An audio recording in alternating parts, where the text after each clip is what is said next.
guys remember this scenario? This is the third time. The third time that I've put the gas tank back together. Third time that I've put it on the car. That's it. It's the last time.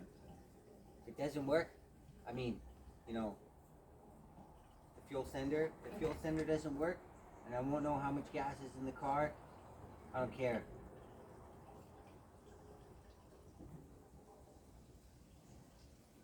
But the old fuel sender stopped working, so I bought a new one, and then I tested it with the multimeter, and it read 60 empty or something like that, 10 full or something like that, and yeah, but the fuel sender isn't working, and it's not communicating with the gauge in the dash. So that's a scenario.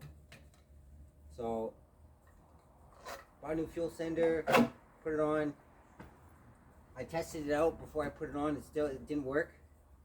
So that's that. That's the end of that situation. I'm not going to take off the gas tank again. It doesn't work. It doesn't work. I have some good news. I have some really good news.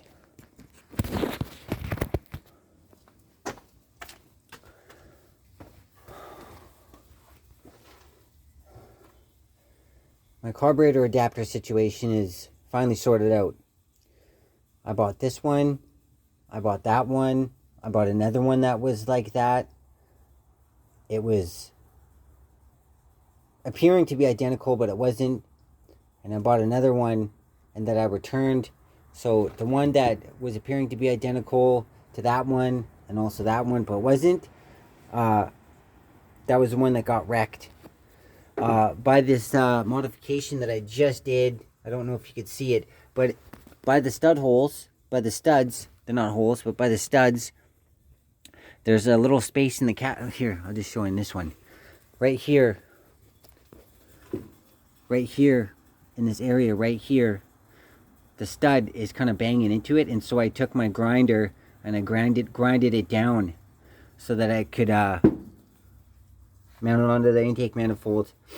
It's pretty stressful work. You don't want to wreck it like I did the last time, right? But you can kind of see that there's a little bit of a stress mark stressing the aluminum as the nut is pressing against it. It's a very, very, very tight squeeze.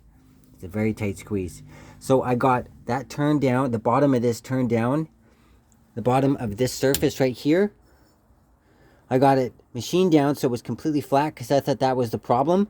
And I bring it back here. It cost me like 61 bucks. I bring it back here, put it on again, and it was even worse. Like it was moving around even worse, but it wasn't sitting flat, but orientated this way, right? It was flat. Completely flat, and I was wondering why, and it's because there's no space here. There's no space here to interrupt the adapter from being mounted. So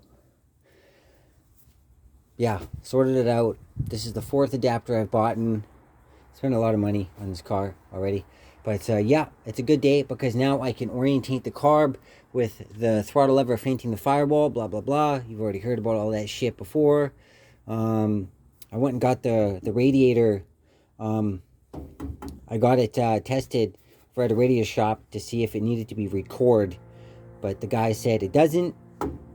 It's been recorded just a little while ago. So that kind of confirms what the previous owner told me.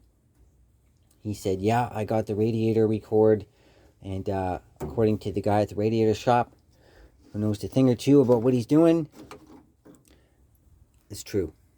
I also decided, I was thinking to myself, you know, like, I should put in some new radiator fluid, even though the other one is like not even a year old. I still had a feeling that I should really look into it, and I found out that I had made a big mistake, and I had mixed water with the concentrate, but it wasn't deionized water. It was vapor distilled water, and that will cause deposits to form in your circulation coolant system, and it will clog it and cause you to have poor circulation. So I put in new coolant with deionized water, which doesn't do that, so that's good. Yep. Yeah.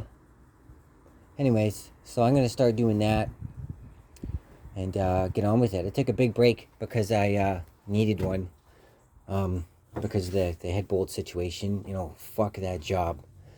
But yeah, I took about a 3.5 week break. I went out and I hiked the West Coast Trail, had a good time, and I had about 6 days off before I came back to work. And it felt really good just to take some time off. And I didn't even think about the car. I didn't think about my job. I didn't even think about the guys I take care of. I didn't think about any of the work that I needed to do, and I just focused on writing the story for my family. And I've made a lot of progress on it. I'm pretty happy about that because I don't want to, have many family members die before it's finished. That could happen. You never know. So anyways, yeah. So anyways, getting a little bit closer to getting the carburetor situation sorted out. Got a brand new gasket all ready to go. Don't know if it goes this way or this way. I'll have to look at the bottom of the carburetor, figure that out. But yeah.